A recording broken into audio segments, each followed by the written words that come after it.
Ladies and gentlemen, it's my very great pleasure to introduce our next speaker today, whose talk will be complementary to that of Nicolo's, Dr. Scott Mandelbrote from Peterhouse, University of Cambridge, and he will be speaking us today on paper trails, mathematical collaborations, and Newton's archive. Thank you, Scott. Thank you very much, Adrian, and indeed thank you very much to the Isaac Newton Institute for arranging this. And thank you also particularly to Nicolo, since what I have to say is really just a footnote to Nicolo's paper, which will reveal that whilst he has given a lot of thought to the question of Newton's mathematical collaborations, I have merely noticed that they exist. And I'm afraid that is really about as far as I'm going to get in the paper that I'm going to give you, or the pictures I'm going to show you, perhaps more appropriately. And it's worth thinking a little bit about the fact that these are pictures, because the problem that Nicolo has drawn to our attention, which is also a problem that Vincenzo has commented on in his question, is a problem that I think has a different significance and also possibly a different resolution, but a resolution that has its own implications in terms of what we should think or how we conceive the past, because of technological advance in our own time. So it is now trivially easy to see at least representations, two-dimensional versions, of the things that people in the past wrote. Whereas until extremely recently, it was actually very hard to do that.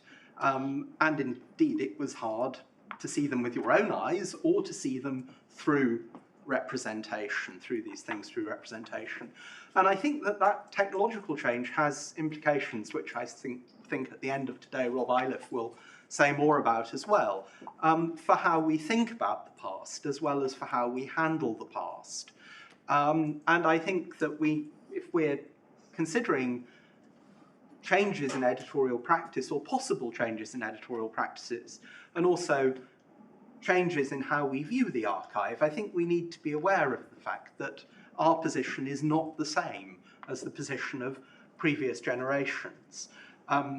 Probably fair to say that technological change is not a kind of zero-sum game, and it has a great deal more of an incremental character than that, and that probably actually people working within print culture could have thought much harder about the implications of the technologies they were using and changes in those technology over time as well. But by and large, I think they thought they were working within continuities. The other thing I want to draw your attention to just before starting going through this is that is to think a little bit about the language that we're using and what its implications might be. So I've chosen to use the word collaboration, and Nicolo also. Nicolo and I in some ways have framed things that we're thinking about together in terms of collaboration. And yet it's worth remembering that people didn't really think about the idea of collaboration, of being collaborators working on intellectual projects together using that term until the 19th century. So if you actually, collaboration in the way that it speaks most easily to us is not a concept that is straightforwardly available to 17th century writers. But then I think we have another problem if we use the words that they use. I mean, the commonest word which is used for the people, well, for one group of the people that I'm going to talk about, the commonest word which is used by contemporaries is amanuensis. But it seems to me that whilst it's quite true that, for example, when Flamsteed writes to Newton in 1685 and talks about his amanuenses, he's talking about the people that we're talking about, and the language that he uses is a language that also conceives of them in a way in which we've come to think about amanuenses. My amanuensis is not very expert at the work, but later I'm going to have someone here who's worked with me for 8 years and he can help me. In other words, amanuenses are machines almost. They are servants. They don't count. That language is certainly there, but I think we have to be very careful about how we use it. Partly because I think we have a very inadequate understanding of the way in which early modern households worked, of the power dynamics and structures within them, and the application, and we tend to think, in a world where by and large we don't have servants unless they are electronic ones or mechanical ones, that servants lack agency. And that's the thing I want to put back. That's why I think collaboration might be a way of thinking about some of these people, because I want to think about what agency do the people who write Newton's work for him, with him, instead of him, have in the products of what is written. And I also want to do that in the context of realizing that certainly for many forms of communication that Newton was engaged in, many forms of the production of texts written on paper that Newton was engaged in, the manuscript was actually the means of communication. Printed texts were not, the manuscripts are not just a vehicle towards print. They are means of communication and sharing and distribution and collaboration in themselves. And you can see that, you will see that, I hope, in some of the images that I'm going to show you. In other words, that again, that we're thinking about a society in which communication, in which thinking may be shared and in which the communication of shared thinking may not primarily take place through technological reproduction. And when we think about how mathematicians worked in that period, I think the most important image that I want to have removed from your minds is an image which you will still find firmly fixed in the minds of the most current interpreters of Newton's mathematics. When we write a paper, we are alone in a room. Newton was not alone in a room when he was writing papers.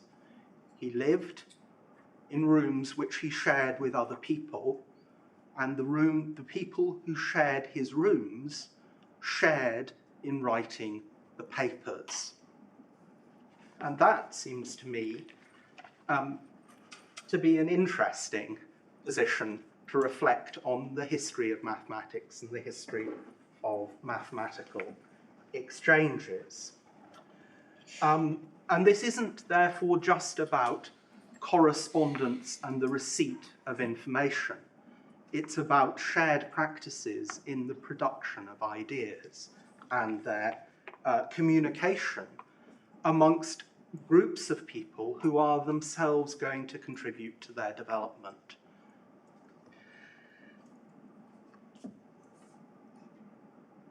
And there are lots and lots of people, once we start to look, who are involved in this process.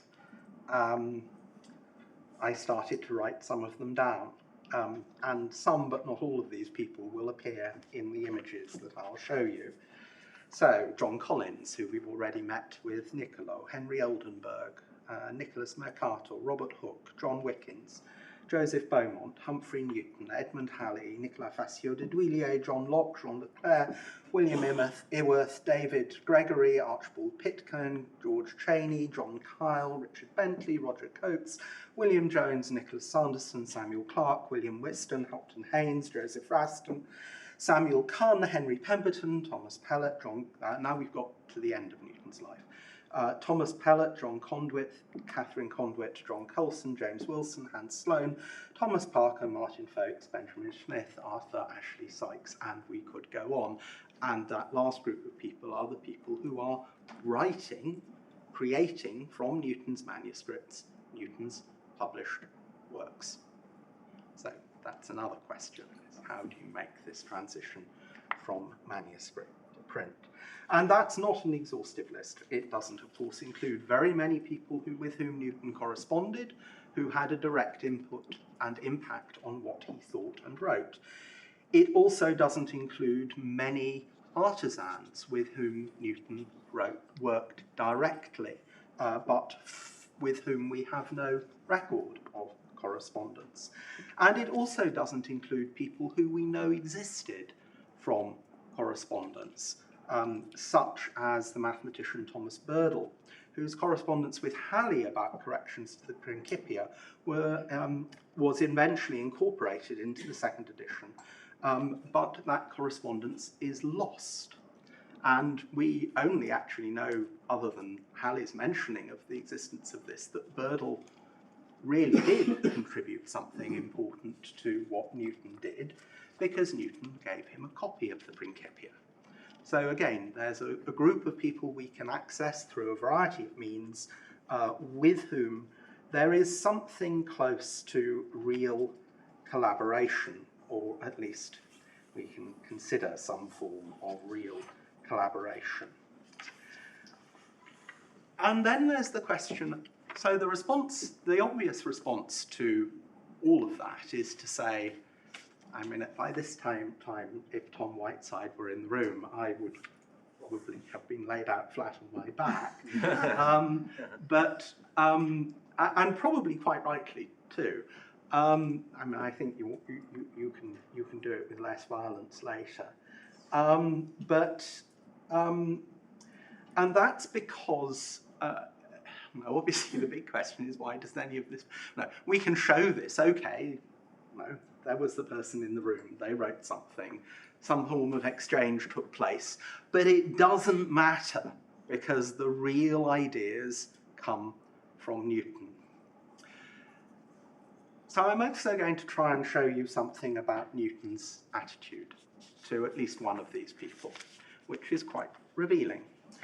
And the term that I'm going to concentrate a little bit on in that context is Newton's use of the word authentic. Because at a key moment in one exchange, which I'll show you in a little bit, Newton says, I've got this copy of something which shows what I thought then, and I know that my thoughts then are properly represented because the copy is authentic, and I know it is authentic because it is written in the handwriting of the person I was living with. So my ideas are not true because I thought them. They are true, and I thought them then, because they are represented in the hand of the person with whom I was then collaborating.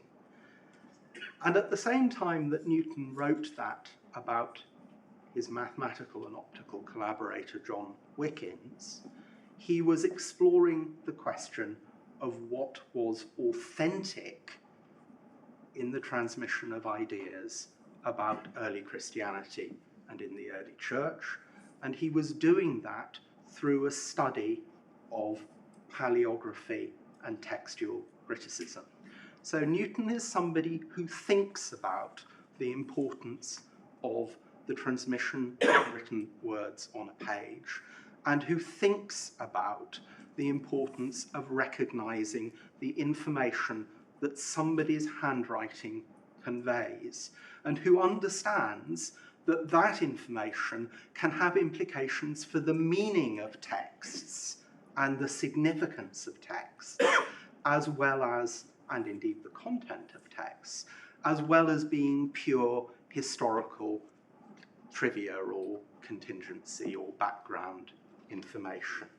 So I think that I'm asking or trying to think about something in a way which does actually make sense from Newton's own perspective of thinking about things, even if I'm going to enunciate the heretical claim that, ultimately we can't actually know who is responsible for what is on the page, because what is on the page was the result of words spoken in a room where we can't be. So just to give you now then some idea, and Niccolo has already done that with one or two of his examples, but some idea of how present other people are in Newton's manuscripts. I thought I would just take you through some images there. I mean, there's the waste book there, the cover of the waste book, which is not the cover of Newton's manuscripts extracted from the waste book as edited by Whiteside, etc., but is the cover of the waste book as Newton owned it and as he inherited it from his stepfather. Various other manuscripts from the which show the editorial intervention of Newton, but also of other people. Newton's reuse of incredible reuse of paper throughout the archive, which means that you have all sorts of not very comprehensible notes and not very comprehensible calculations, particularly once Newton is master of the mint. Now then, how do I get to go forward? That's that. And then just to illustrate my point about Newton's interest in texts. Let's forget that one because that's a forgery. This is an early Christian manuscript in the university library, which Newton went to look at for the Oxford editor John Mill, who was producing a variorum edition of the Greek text of the New Testament,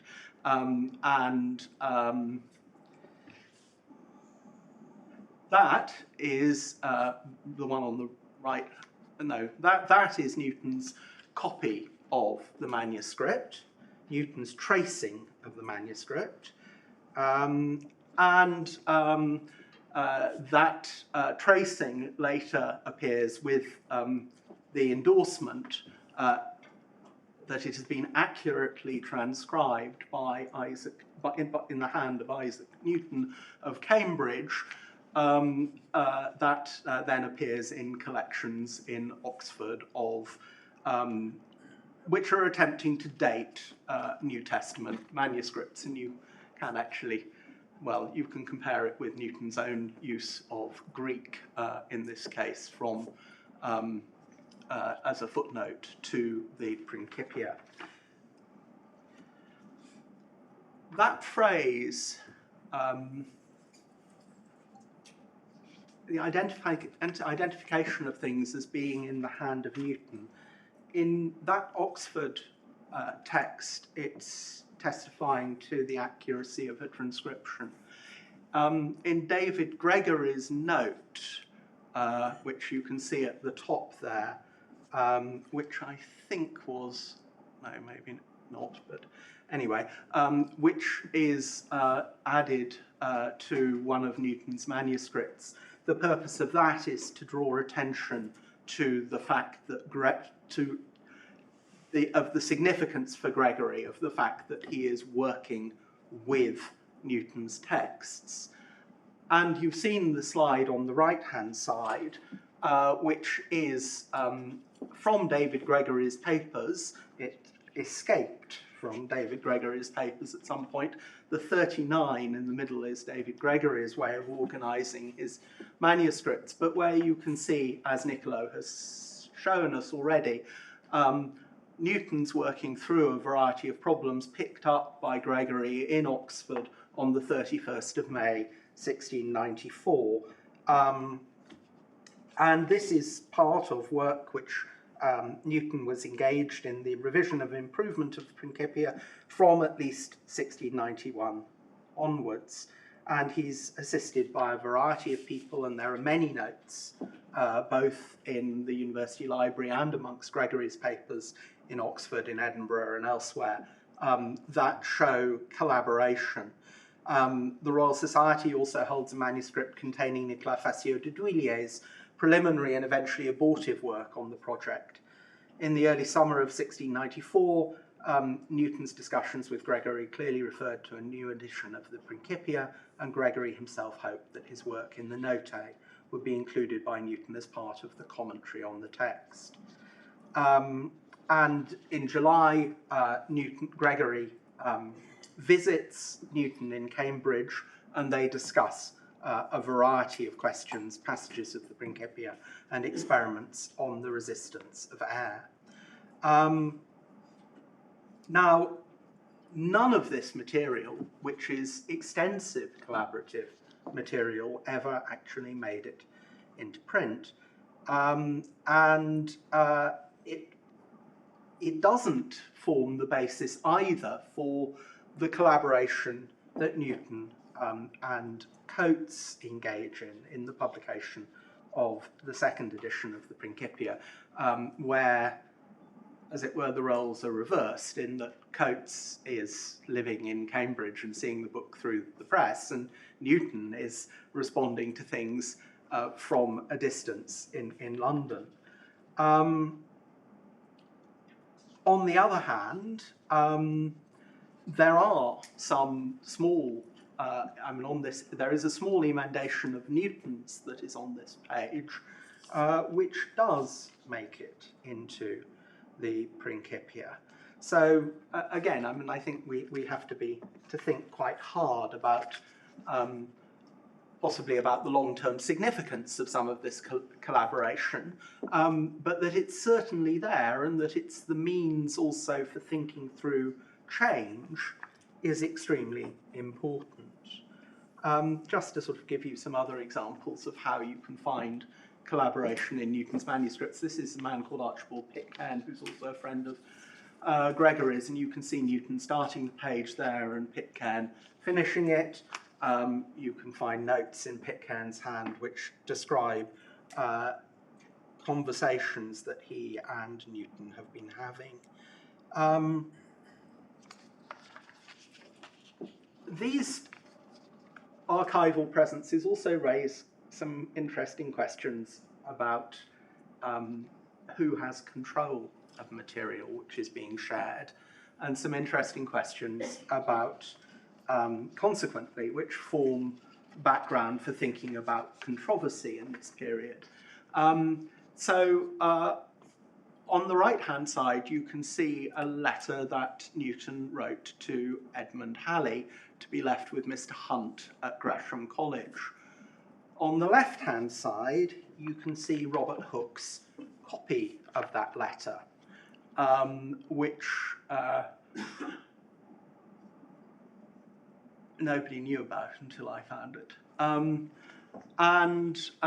So what one can see quite extensively is that correspondence and the sharing of material also makes it hard to control who can read it. It can be read by people who want to draw different conclusions about it from you. Just as Halley later made an account of what Hooke had been doing in terms of trying to claim priority over things that he thought Newton had discovered, so Hooke was engaged in preparing copies of material that he thought would allow him to disentangle the histories of his engagements with Newton.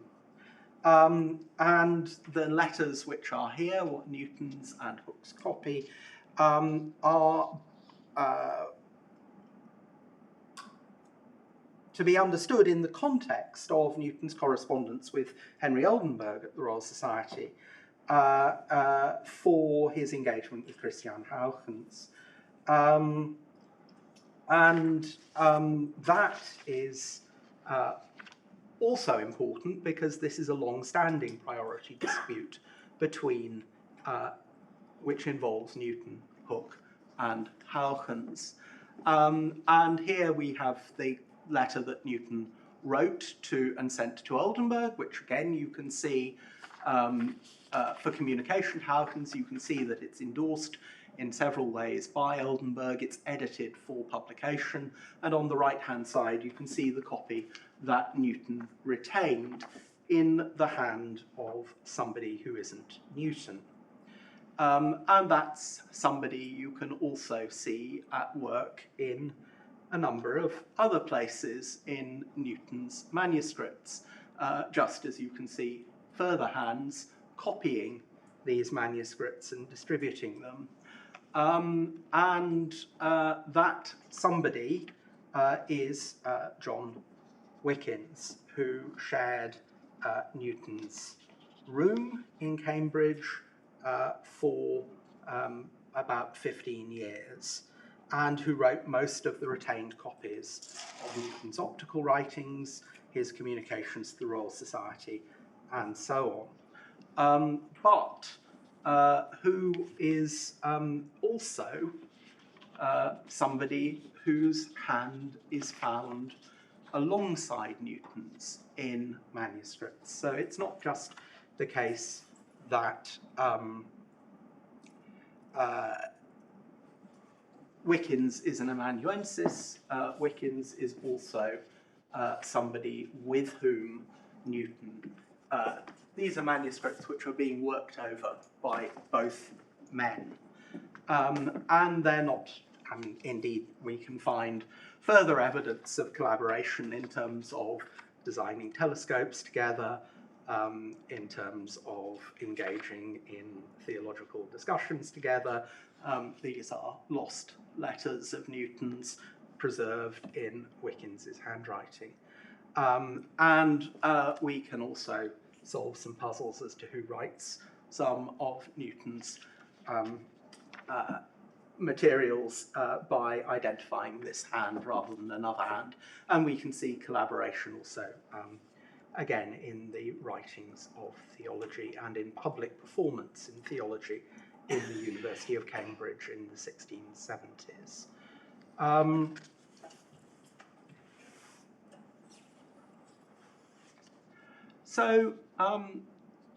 We have then the question of whether or not these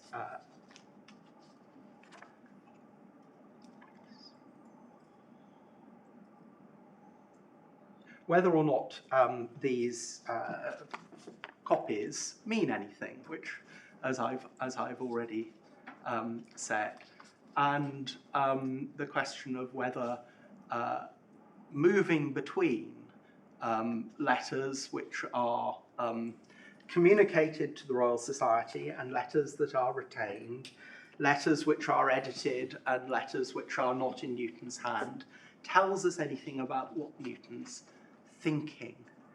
And we know that Newton himself thought that it did. And we know that because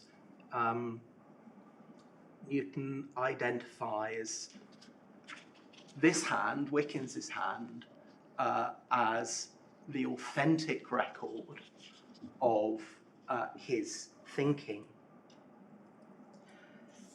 So, lots and lots of shared activity there. And I think there's lots of work to do to untangle what that shared activity means in terms of making sense of Newton's thinking in a wide variety of ways. As I've said, Newton uses the language of authenticity at this time in a number of important contexts. And it's a language which comes to matter a great deal to Newton in interpreting material that he shared with other people. It's a language that he comes back to frequently in the calculus controversy. It's a language that he uses about some of the materials we've seen, particularly the wastebook materials, that Newton is using as sources in that controversy.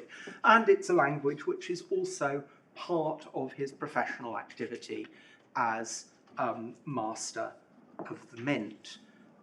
The Master takes part in trials of coinage which are designed quite explicitly to test its authenticity. So I think we need to take seriously Newton's interest in saying that who writes things and what the archive reveals tells you something about truth and falsehood.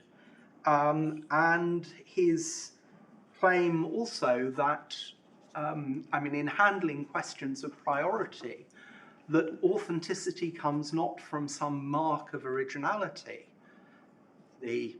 whatever it is of genius that Bernoulli and others spot in Newton's style, something which has fed through very frequently into modern Newtonian scholarship, but that authenticity comes from a place in an archive, from a place in a group of papers which has been constructed with other people, not just created by the one person's thoughts. And as I say, I think that we can see that across Newton's activities, not just with reference to Wickins and not just with reference to mathematics and optics. Well, Newton carried on working with other people after Wickins left, as he acknowledges there, to take up a more normal career by being a parish priest. Newton also actually carried on being in touch with Wickins, something which has been largely omitted from previous comments on this relationship. On the right-hand side, Humphrey Newton, Newton's probably distant relative, who,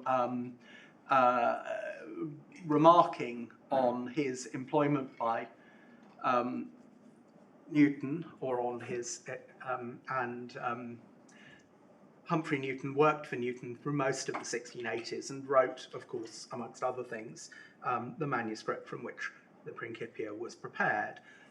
It's harder to find in that relationship things which point clearly to intellectual agency on the part of the scribe.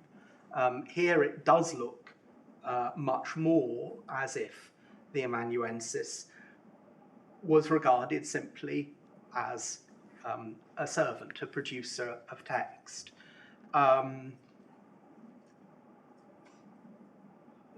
He never claimed that he did anything more. We know very little about what he would claim. He claimed really, in a sense, not to understand what was going on around him. Newton never claimed any greater significance for him. But on the other hand, he produced a very great number of texts that Newton was engaged in, and he was working alongside Newton in his rooms in Trinity to produce some of those texts at just the time of Newton's greatest creativity. So we have on the right-hand side Newton incorporating information that he's acquired from Flamsteed. Again, Flamsteed also a user of amanuenses, in the context of using documents which use text. So the very same document uses texts which are then represented in writings produced by Humphrey Newton, which are then in turn re-edited by Newton. So something quite complex is going on in the room, even if we're saying only the function of one of the people in the room is simply to write down what he's told and to get the books off the shelves. Nevertheless, something quite complicated in terms of thinking and intellectual exchange is going on, and that something is crossing over from texts which are primarily written in the hands of Humphrey Newton, and therefore probably primarily dictated into texts which are primarily written in the hand of Isaac Newton.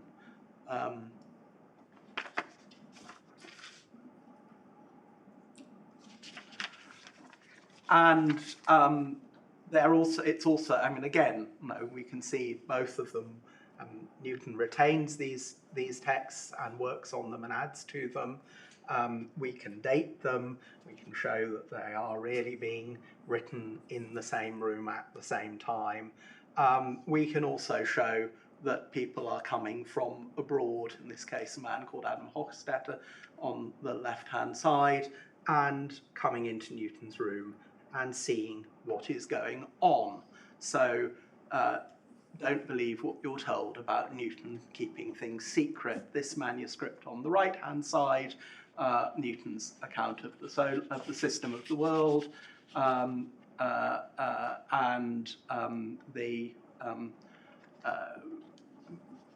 this manuscript is referred to directly in the diary on the left-hand side. So Newton's manuscripts were not just being written by other people who were living with Newton, they were being shown to tourists who came to visit Cambridge, and in visiting Cambridge met Newton. So we have a world of sociability around the production and dissemination of these texts, which is not happening in print, it's happening in manuscript and through manuscript exchanges. And then we get to the world that Niccolo drew our attention to, which is where I'm going to finish, which is the world that crosses over from Newton's activities as somebody who is developing and disseminating his own ideas into Newton's activities as somebody who wants to create a history of his own ideas, and then beyond that into the world of the dissemination of something that its participants are happy to call Newtonian or Newtonianism, to a much wider world of people and users of mathematics, whose activities, however, require them first to learn what it is they're supposed to be using. And this is really still the unexplored but revelatory material which one can find in the Macclesfield collection, and which begins with the materials of John Collins on the left, representing Newton's writings, collecting them, presenting them to the Royal Society, keeping copies for himself, and the archive of Collins, which eventually found its way to William Jones. Really, one of the first things to realise is how much of Newton's intellectual history is represented in this archive. It's not just materials. The material that the University Library was most interested in when it acquired this collection, the material which historians of mathematics from Rigaud to Whiteside have been most interested in, was actually Newton's early correspondence in many ways, which Collins had, and which Collins which therefore entered the library of the Earl of Macclesfield. Thomas Parker, Earl of Macclesfield, William Jones's patron, was also a friend and editor of Newton's works. So we've got a closed circle here, but Jones must have acquired these papers before Parker patronised him. But elsewhere, there are all sorts of things from the history of Newton's ideas. Copies of papers, in this case, Nicolas Facio de Duillier, thinking about the cause of gravity, papers with which Newton was involved in discussing in the late 1680s and early 1690s. Copies of material, of all sorts of mathematical material, including copies which Jones makes himself, copies made also by John Coulson on the left-hand side, texts which Jones edits, copies made by Jones of all kinds of Newtonian, early Newton manuscripts, the notebooks that Niccolo drew our attention to, copies of lectures, copies of engagements with other mathematicians, and so on. Again, you see in the handling of some of this material concern over authenticity and identity in copying. The note on the left-hand side made by Jones, that this is a true copy of what Newton is writing. But untangling all of this remains hard work, mainly because notes like that are actually extremely uncommon. Most of this material is unsigned, undated, and therefore needs research. It needs research in order to identify who has written it and when they have written it. Are these, some of them, copies of Newton's manuscripts of the 1660s and early 1670s that were circulating widely then? Or are they copies that were produced for circulation only in the 18th century? I think there are things that represent both those things in the Macclesfield archive. And I mean, just again, to sort of try and give you a sense of the range of Jones's interests in this as well, so that you don't think that Jones is also like, I mean, no, simply a servant, simply somebody who is acting, doing the bidding of an intellectual master. We can see Jones collecting up materials from a wide variety of sources, and Jones also contributing directly to questions of textual editing. The right-hand side, a manuscript, Greek manuscript that he gave to the Royal Society and that ties in with Halley's interests also in the editing of early Greek mathematicians. So these are people who are forming archives not just because they're interested in questions of priority, not just because they're interested in settling current disputes, but because they're interested in manuscripts and what they tell you about the past, and because they're interested in the transmission of texts and what changes in the transmission of texts tell you about how people think. And you can see, again, another, a further hand which is at work in this, which again is are hands of people copying Newton material. We don't necessarily know how they got hold of this material. This is, again, access to Newton's earliest mathematics, probably in the 1720s or 1730s. We think that this is, we're pretty sure that this is a notebook kept by James Wilson, and that we can also find him describing meeting Newton in a bookseller's shop and talking about books and papers and the copying of papers. And we can find him, therefore, making sure that Newton doesn't make mistakes, and as part of a group of people who share work and who share activities together, and who are finding a way accurately to take forward and promote Newton's mathematical activity in the final decades of Newton's life. Finding a way to make Newton's early mathematics live in the world through its copying, dissemination, and through teaching it to others.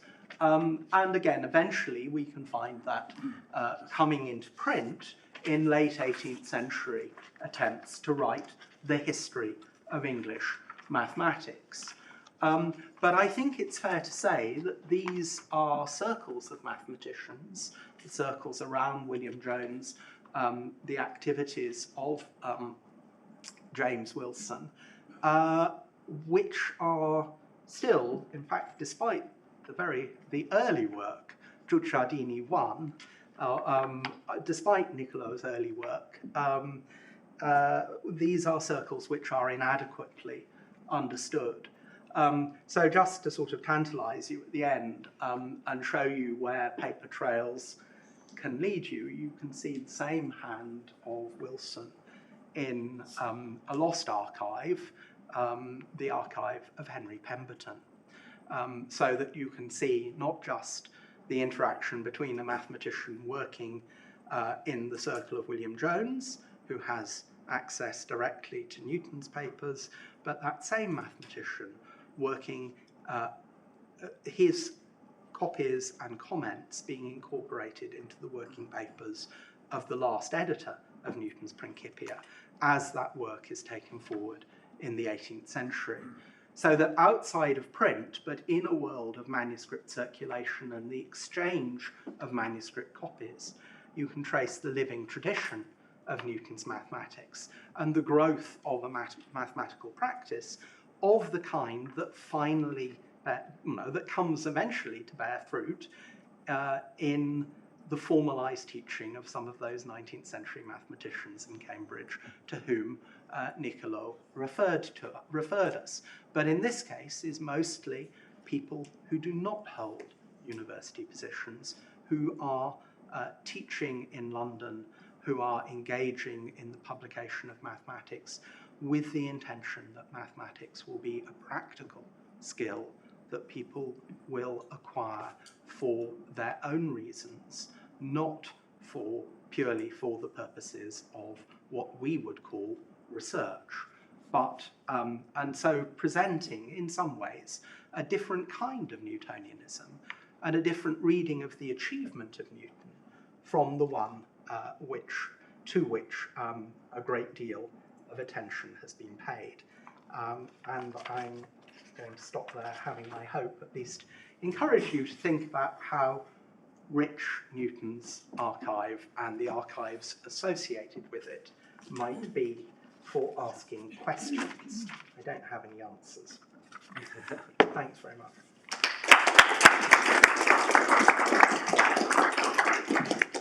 Thank you very much indeed, Scott. We have plenty of time for questions. Sonia.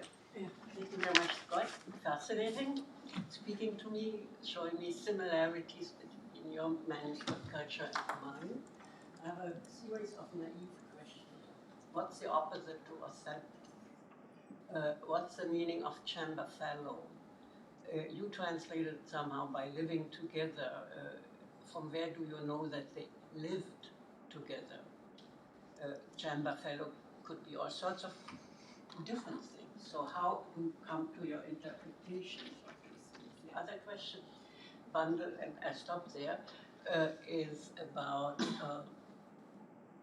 these manuscript copies. Are there different layers of the purpose of copying? I know from letters that one of my heroes in the 17th century wrote. He wrote 3 types of letters that were differently copied. One for his major domo, that was only copied for the kitchen and the treasury. Another one for the family that only really circulated apparently within the family. And then the same topic or a similar topic for a group of people where he wanted them to copy these letters and distribute them across Italy. So do you have similar types of stages between your copies? And if so, what do they mean? Okay. What is the opposite of authentic? I think the opposite of authentic in Newton's terms is forged. So it is not just inauthentic, whatever that might mean, it is deliberately confected to be different.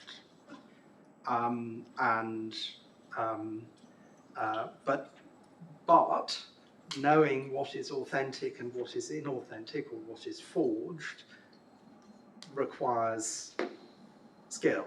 It's not straightforward. So I think in that sense, authenticity plays very clearly into questions of probity and so on. How do I know, why did I say live together? They shared a chamber, that is what chamber fellow means. That means that they would have occupied common space for much of their activities. They also straightforwardly lived together in a bigger sense, in that they were members of, and indeed fellows of, the same institution.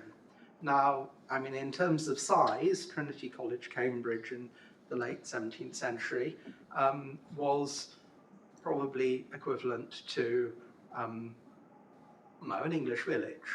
So, I mean, it's not tiny, but once you're talking about fellows of Trinity, you're talking about an even smaller group of people. And these are people who not only, I mean, in the case of Newton and Wickins, they are close contemporaries, they share a group of rooms, but those rooms, I mean, we don't know exactly what the layout of these rooms were, but the likelihood is that they were not very extensive and that common space in them would have been shared and would have been the place where work was done. They will almost certainly have eaten together, quite possibly on a daily basis, because a good deal of the income that they receive is in food. So I think live together is not a completely silly activity. We can also, I can show you Newton moving around Trinity to go to the library, to go to rooms in which books are stored that are outside the library. I mean, this isn't just a space he goes to sleep, in other words. This is, I think, living together simply in the sense of sharing space and sharing some aspects of daily routine, and also sharing, in fact, a great deal of writing. Now, what we don't know, but I have no reason to assume that it doesn't exist, is that Newton wrote things for Wickins. We know that Wickins wrote things for Newton. We know that Newton sent letters to Wickins that Wickins copied, including information. We don't have a Wickins archive. It could equally well contain copies of things made by Newton, written by Wickins, made by Newton. This could be an equal distribution rather than the distribution of writer and amanuensis, master and servant. We're not, and we're not sure. Then your most important question, which is what different levels can we give to copies? And that's indeed something that is very well worth thinking about. And I skipped over a bit where I might have said something about that. So, I mean, clearly we have some things which are retained copies, and you retain copies of material because you are sending it in the post, and the post is unreliable, and you don't have a photocopier or a camera or a computer or whatever which will retain a copy for you. Then there are copies which are of material which circulate. They can circulate in many ways, but two very obvious ways are, again, things I showed you, which are things that are posted in order to be considered by some other audience, either a group of people or indeed to be published. And you can see, for example, in Oldenburg's editing of Newton letters, some of that I showed you, that those things are not, that what happens to those things is not directly in the control of the person who has sent them and who may have retained a copy which ends up looking quite different from the copy which then goes out into the world. Now, then there are also things in that category which are not edited and not intended to be, and are intended to be shared simply as a form of manuscript publication. And we can see that happening with some of Newton's early mathematical work as well. You can see it happening both in some of the Macclesfield papers and in some other copies that have emerged of some of Newton's mathematical tracts of the 1660s, where, so that, again, things are circulating through a form of scribal publication. And the relationship between those texts and the original is an interesting one, because they may be being, just as we can see Oldenburg editing, we might see scribes republishing texts. And then there are also, within that context, there are certainly copies of texts which are being used directly for teaching. And again, Niccolo referred to one subset of that, which are the copies that Newton deposits in the university library, supposedly, of the lectures that he's given. But we can also see that in the use being made of some of the papers now preserved in the Macclesfield collection, coming from a variety of, in a variety of hands, from a variety of copyists who are mathematical teachers. So, you know, there is indeed a hierarchy of copying which we also need to explore and think about if we're going to classify this material. Yes, one final question. Yes, sorry. You started on it. This was wonderful, and I found your discussion of how Newton related to his collaborator and manuscript very compelling. And I'm very interested in scribal publication and manuscript publication, and you started answering this. But I'm curious if you can extend your thinking on that and tell us a little bit about the kind of evidence and ways of detecting scribal publication.